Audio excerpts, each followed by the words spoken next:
Hare Krishna. Hare Krishna. We're indoors today because there's a mixture of snow, sun with no heat, and gale force winds. Something like that. It's crazy out there. Yes. So we're going to be reading here, inside, where it's nice and warm. Yeah.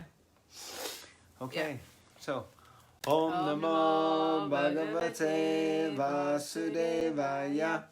Om Namo Bhagavate Vasudevaya.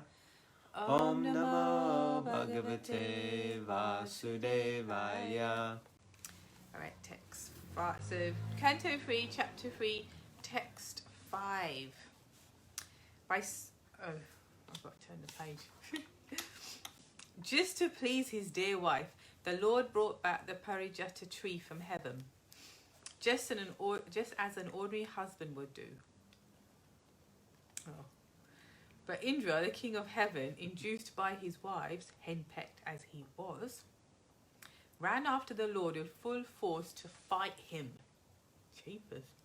Hop hop.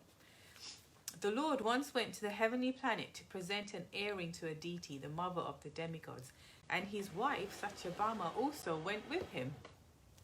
There is a special flowering tree called the Parijata, which grows only in the heavenly planets, and Satyabhama wanted this tree, just to please his wife, like an ordinary husband. The Lord brought back the tree, and this enraged Vajri, or the controller of the thunderbolt. Indra's wives inspired him to run after the Lord to fight, and Indra, because he was a henpecked husband and also a fool, listened to them, oh dear, and dared to fight with Krishna. He was a fool on this occasion because he forgot that everything belongs to the Lord. So that's what constitutes, I guess, an actual fool. Right. Because you don't know who the Lord is. Like yeah, that. yeah. Not that because he was henpecked. That's not why. Well, isn't it? No, it's because he took the advice of his wives to go and fight with the Lord. So. Yeah, and henpecked, yeah.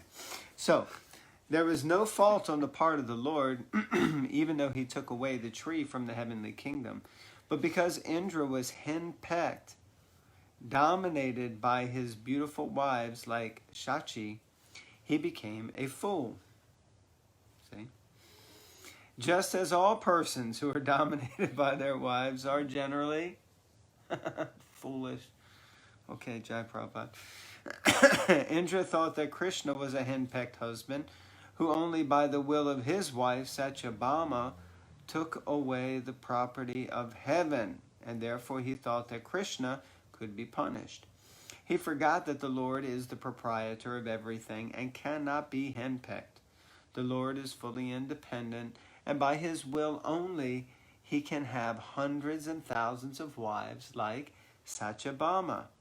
He was not therefore attached to Satyabhama because she was a beautiful wife, but he was pleased with her devotional service and thus wanted to reciprocate the unalloyed devotion of his devotee. So the Lord acts for different reasons. We may act to buy something to satisfy our wife because we don't want her to be mad with us, because we want to satisfy her senses. But Krishna's mood is, no, I want to reciprocate with my devotee for the love that she has shown to me, and therefore his whole mood and consciousness is different than that of a henpecked husband. Any thoughts? Yeah, that's true. Wonderful. Next verse. Text 6. Narakasura, the son of Daritri, the earth, tried to grasp the whole sky, and for this he was killed by the Lord in a fight. His mother then prayed to the Lord. This led to the return of the kingdom to the son of Narakasura, and thus the Lord entered the house of the demon. It is said in other Puranas that Narakasura was the son of Daritri, the earth, by the Lord himself. But he became a demon due to the bad association of Bana, another demon. An atheist is called a demon, And it is a fact that even a person born of good parents can turn into a demon by bad association. Yes. Birth is not always the criterion of goodness. Unless and until one is trained in the culture of good association, one cannot become good. Perfect. Perfect. Perfect means? I just... don't get beaten up. No, but it's true. You know, just because two people are devotees and they have a kid, it doesn't mean that that is the eighth Goswami. They themselves need to set the good example and provide the environment. But also it's a free will of that jiva to then take up the good fortune and mercy. That's what I mean. But obviously they have a better chance of that than someone who isn't born in such good situation, I guess. Yeah, I mean, Prabhupada makes the point here that goodness isn't necessarily just, by birth. It's by association, but also by training.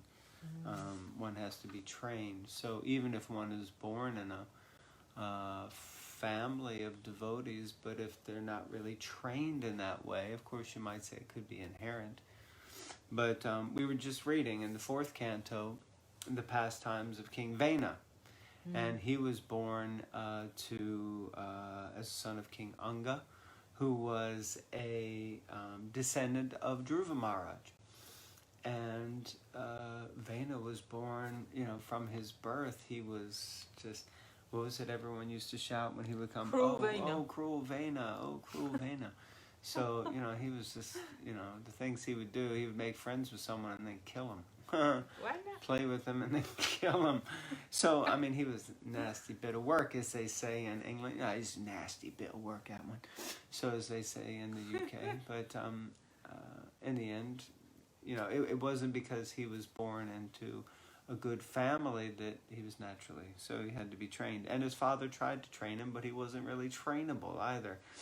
So, what can be said like that? Sometimes it's just like that. Yeah. Okay, text 7. There in the house of the demon, all the princesses kidnapped by Narakasura at once became alert upon seeing the Lord, the friend of the distressed. They looked upon him with eagerness, joy, and shyness, and offered to be his wives. Purport. Narakasura kidnapped many daughters of great kings and kept them imprisoned in his palace. But when he was killed by the Lord and the Lord entered the house of the demon, all the princesses were enlivened with joy and offered to become his wives, because the Lord is the only friend of the distressed.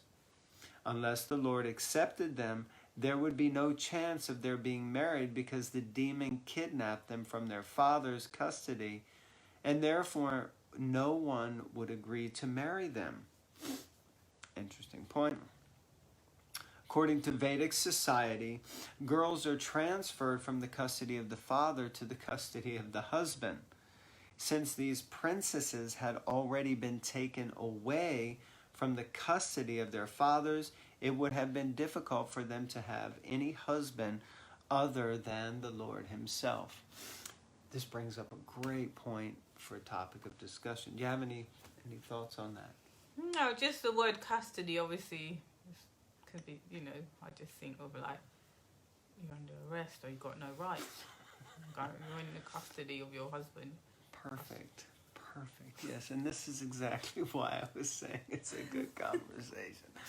So, I mean, yes, of course, language is a difficult thing, and anyway, I can't think of it now, but there are some words that might used to have been used. I mean, just if we use words that are like slang, like if you say, oh, cool, like we use that term all the time now, oh, cool.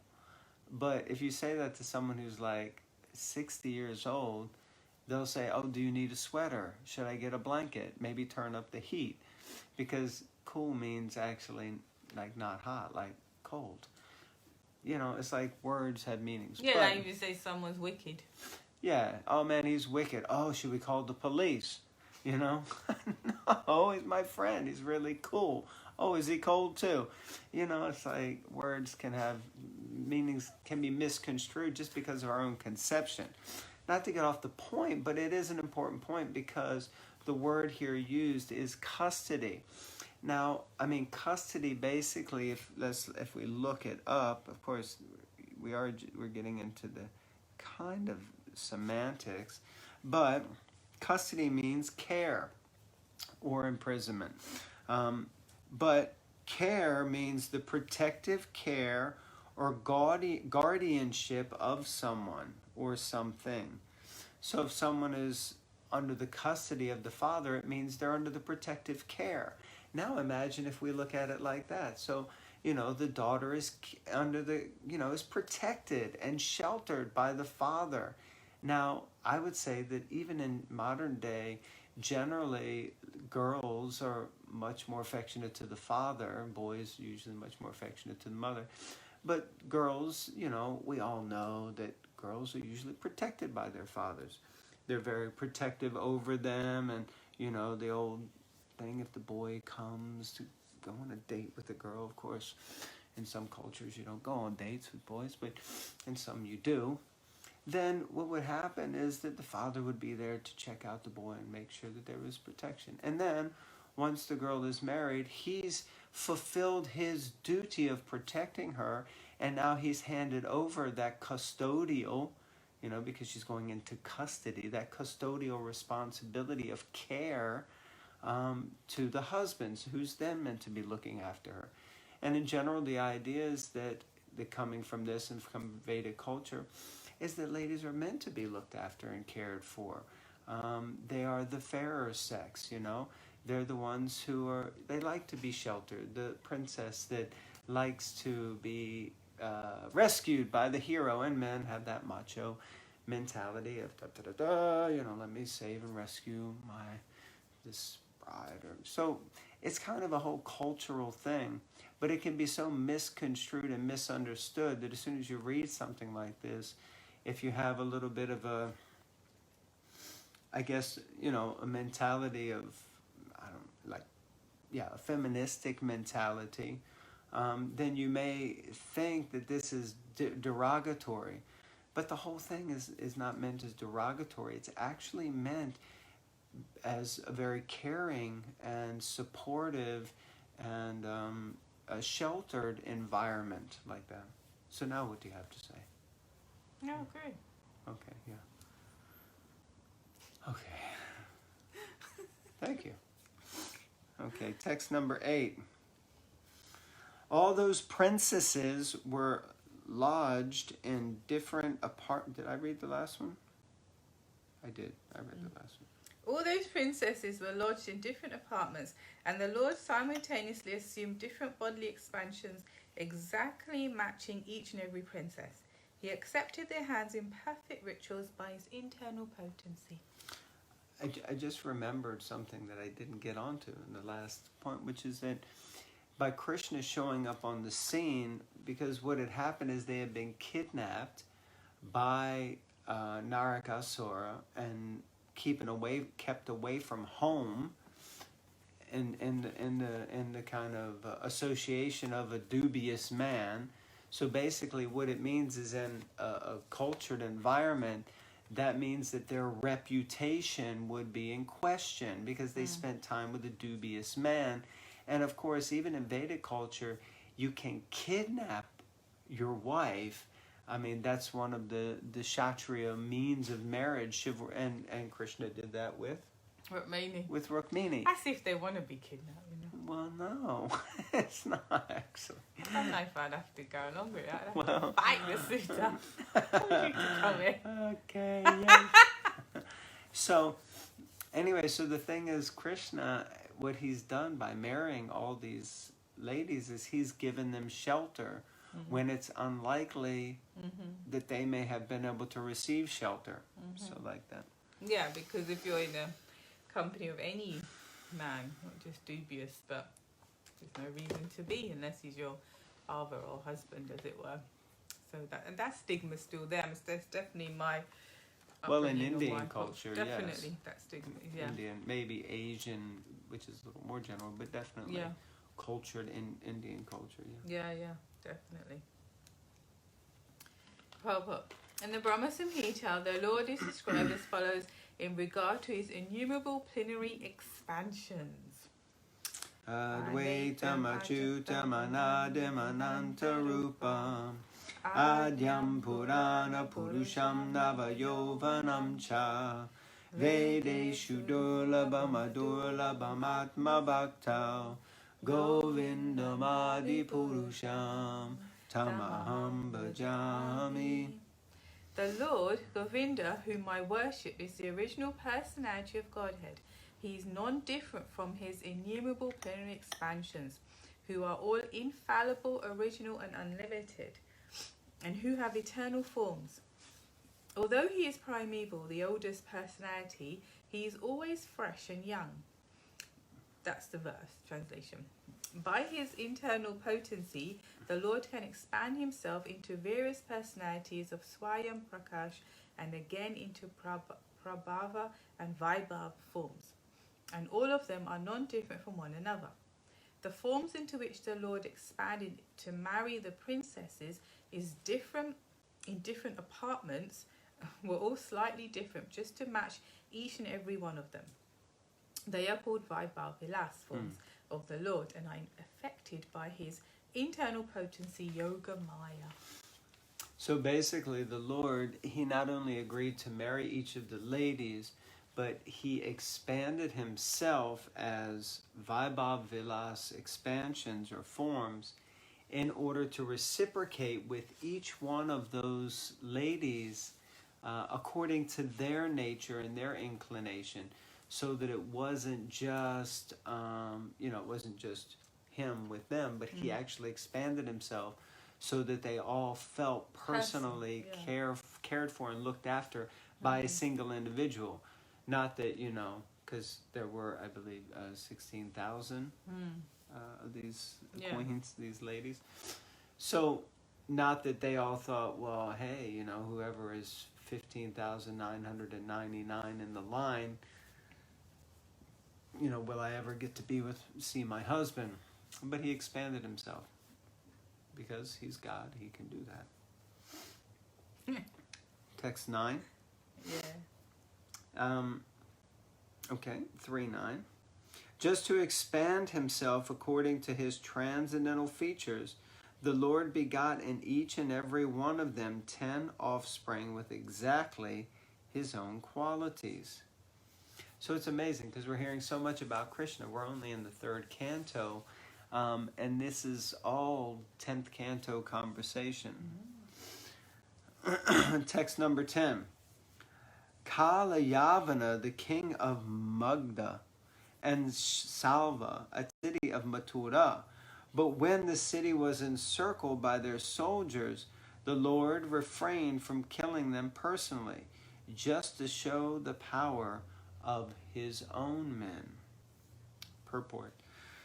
After the death of Kamsa, when Mathura was encircled by the soldiers of Kalayavana, Jarasandha, and Salva, the Lord seemingly fled from the city, and thus he is known as Ranchor, or one who fled from fighting, basically one who runs away from battle.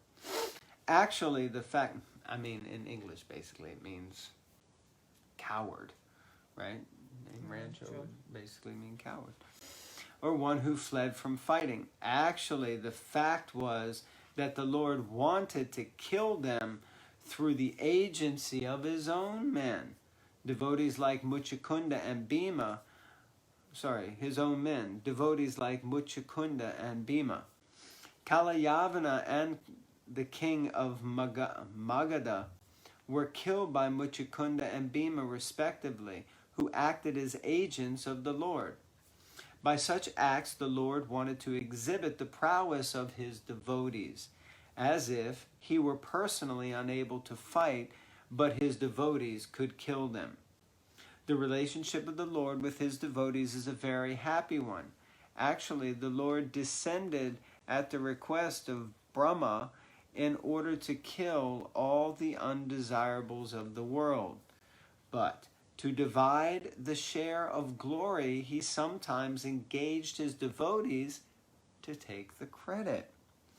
The Battle of Kurukshetra was designed by the Lord himself, but just to give credit to his devotee, who? Arjuna, yes. Nimitta matram bhava savyasachin. He played the part of the charioteer, while Arjuna was given the chance to play the fighter and thus become the hero of the Battle of Kurukshetra. But what he wants to do himself by his transcendental plans, he executes through his confidential devotees. That is the way of the Lord's mercy towards his pure, unalloyed devotees. So the Lord,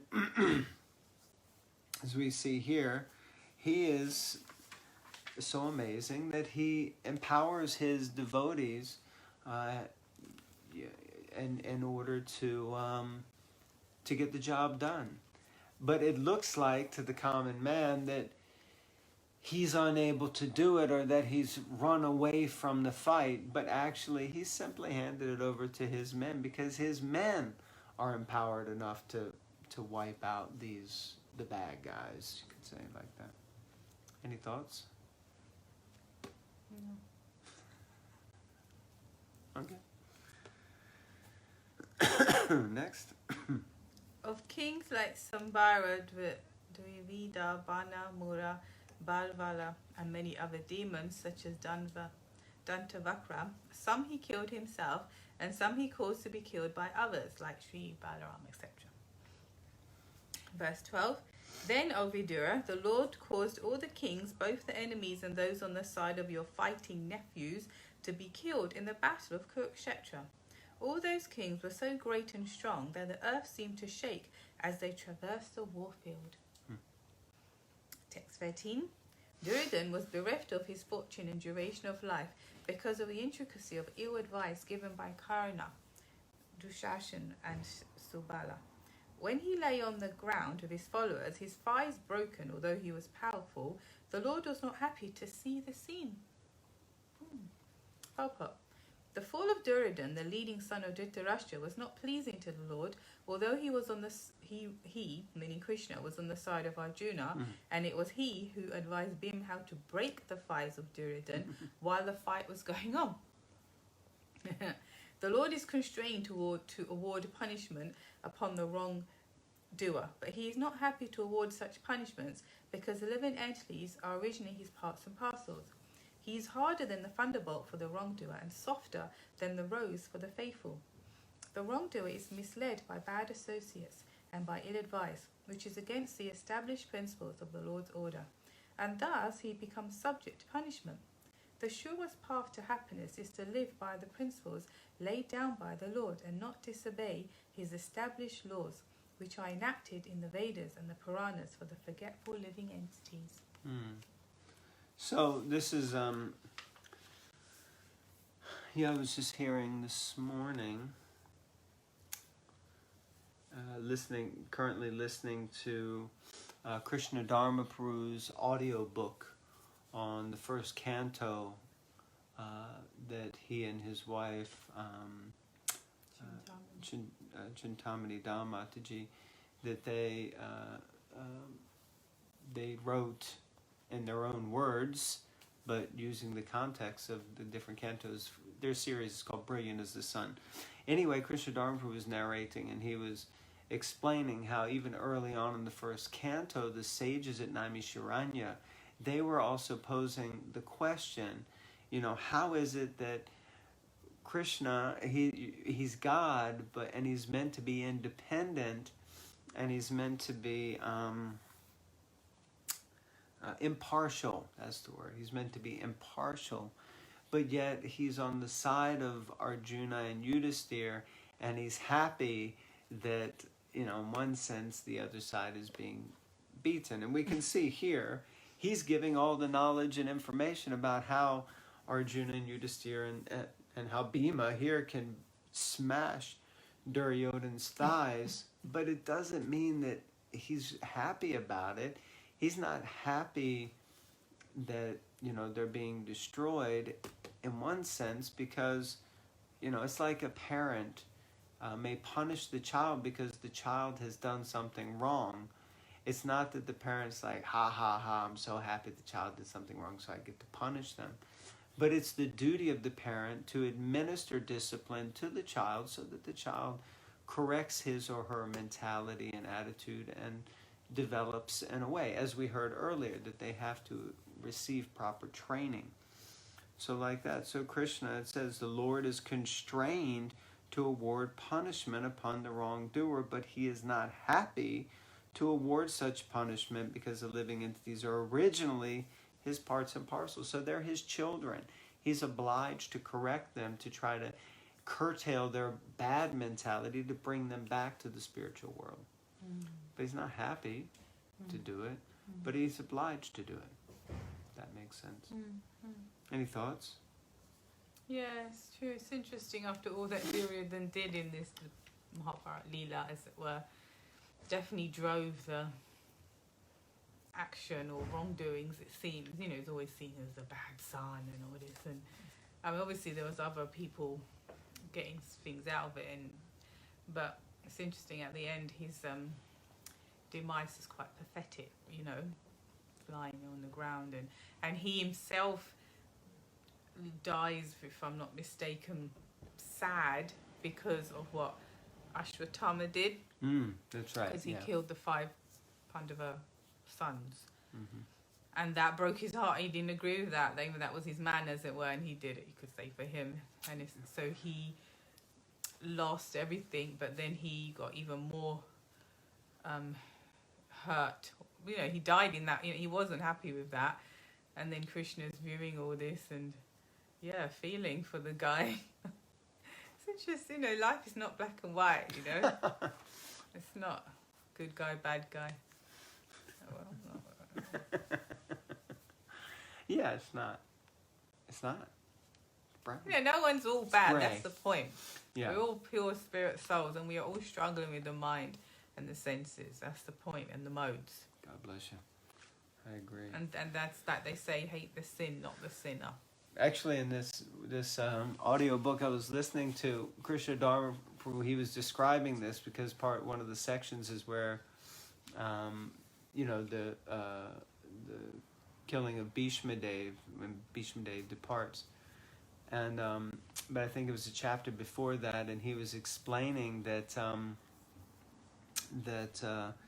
how Duryodhana was lying on the battlefield, and he was basically beaten so bad that he could hardly see, and actually Ashwatthama came onto the battlefield, and he said, you know, my lord, because he was his captain, his king, and he said, I have achieved what you had tried to achieve. I killed all the Pandavas. And he said, no, how could you do that? I had so much military at you know, my will, and we couldn't defeat them. How did you do it? And he said, no, I have proof. And he said, show me that proof. But he couldn't see. So he emptied this sack, and it had, he said, especially your enemy Bhima, I have brought his head. And he put the head there. And